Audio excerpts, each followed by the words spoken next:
Good evening to all of you student.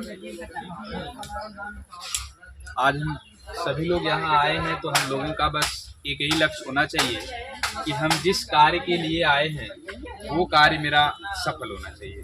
क्योंकि आप इस प्रांगण में आते हैं तो आपका एक ही लक्ष्य होना चाहिए कि भाई हम जो भी पढ़ रहे हैं, जिसके लिए आ रहे हैं, वो कंप्लीट होना चाहिए। क्योंकि शायद आप जिस स्थान पर बैठे हो बच्चा, ये स्थान आपका नहीं है, आपको यहाँ नहीं बैठना है, आपको जो है दूसरे स्थान पर बैठना है। समझ रहे हैं? क्योंकि जिस स्थान पर आप बैठे हैं, इस स्थान पर आपके माता पिता का सपना भी आपके साथ इस बेंच पर बैठा हुआ है। तो आप प्रयास ये करिए कि इस स्थान पर आकर के आप अपने माता पिता के जो सपने हैं उन सपने को पूरी जी जान से साकार कर दें। मैं यही चाहता हूँ। फिर आगे की टॉपिक क्या है उस टॉपिक पे मैं चर्चा करता हूँ। जैसे देखिए, बायोलॉजी बाय बीके सर ये तो चैनल है और सब्सक्राइब लाइक शेयर सब करिएगा।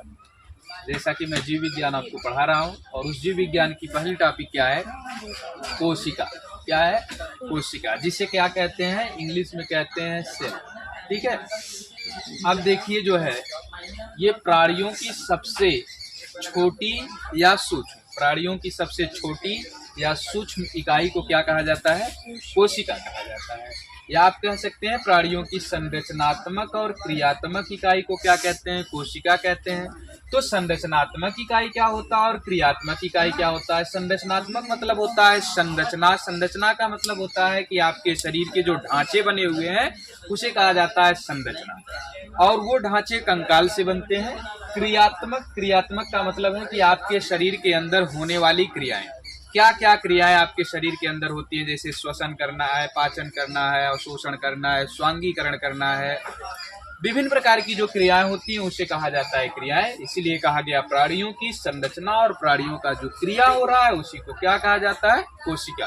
मतलब जो भी कार्य हो रहे हैं हमारे शरीर के अंदर वो कोशिका के अंदर होते हैं। फिर कह रहा है कोशिका शब्द की जो उत्पत्ति है, मतलब कोशिका शब्द की उत्पत्ति, कोशिका शब्द आया कहाँ से? तो कोशिका शब्द की उत्पत्ति लैटिन भाषा के सेलुला शब्द से हुआ है और जिसका अर्थ होता है छोटी से कोठरी। मतलब सेलुला शब्द की उत्पत्ति जो है, आपके कोशिका शब्द की उत्पत्ति सेलुला शब्द से हुआ, लैटिन भाषा का शब्द था और इसका अर्थ होता है एक छोटी से कोठरी। कहने का मतलब आपकी जो ये जो चमड़ियां दिख रही हैं ये चमड़ी है, न कि कोशिका है। क्योंकि आपको कांटा जब चुभ जाता है तो उस कांटा को निकालने के लिए, आपके एक कांटे को निकालने के लिए 3 से 4 लाख कोशिकाओं को हटा करके तब आपकी जो है कांटा निकाला जाता है। सेम उसी, अगर आप इसे चमड़ी कहते हैं तो ठीक है, लेकिन कोशिका नहीं। क्योंकि कोशिका इतनी सूक्ष्म होती है कि इसे हम अपनी आंखों के माध्यम से नहीं देख सकते। इसे देखने के लिए हमें माइक्रोस्कोप की जरूरत पड़ती है, जैसा कि आगे आपको मिलेगा। कह रहा है कोशिका की खोज, कोशिका की खोज किसने किया? तो रॉबर्ट हुक ने किया था 1665 ईस्वी में। यह मृत कोशिका थी जो रॉबर्ट हुक ने कोशिका की खोज किया था। यह मृत कोशिका थी जो मधुमक्खी के छत्ते में किए थे। ठीक है, आई एम सॉरी, कार्क में किए थे, कार्क। ठीक। अब फिर इन्होंने माइक्रोग्राफिया नामक पुस्तक भी किया।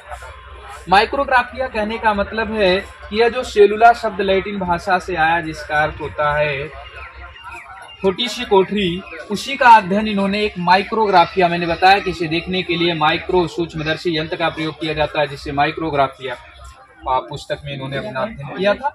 इसके बाद देखिएगा कि ये तो निर्जीव कोशिका की खोज हो गई, मृत कोशिका की खोज हो गई। एंटोनी वान लुवेनहाक नामक वैज्ञानिक ने 1764 ईस्वी में सजीव कोशिका की खोज किए थे। एंटोनी वान, ये जो है 1764 में सजीव कोशिका की खोज किए थे। आपके शरीर की सबसे छोटी जो कोशिका, सबसे छोटी कोशिका जो होती है वह माइकोप्लाज्मा की या प्लेनेरिया की होती है। सबसे बड़ी कोशिका जो होती है शुतुरमुर्ग के अंडे की होती है। और मानव में सबसे बड़ी कोशिका, यदि मानव में बात किया जाए तो मानव में जो सबसे बड़ी कोशिका होती है जो 1.5 से 2 मीटर लंबी होती है, जिसे आप तंत्रिका कोशिका कहते हैं। ठीक है। और फिर मानव में सबसे जो छोटी कोशिका होती है ये अंड कोशिका होती है। और क्योंकि ज्यादातर इम्पोर्टेंट देखिए मैंने यहाँ पर स्टार आपको बता दिया हूँ। और ये जो है आपका हर जगह कंपटीशन लेवल परीक्षाओं में पूछा जाता है। यदि आप यहाँ इसको पूरी तरह से तैयार कर लेते हैं तो अगली क्लास आपकी जो है बेटर जाएगी। और मैं उम्मीद करता हूँ कि अगली की क्लास आज जो भी कोशिका से संबंधित होगा आप उसे बेहतर तरीके से सीख पाओगे। आई होप ये जो मैं आपको बताया हूँ ये चीज़ें आपको पूरी तरह से समझ में आ गई होंगी। यदि इसमें किसी प्रकार का संदेह या किसी प्रकार की समस्या आती है तो बच्चा आप उसे कमेंट में ज़रूर बताइएगा। ओके, फिर कल मिलता हूँ।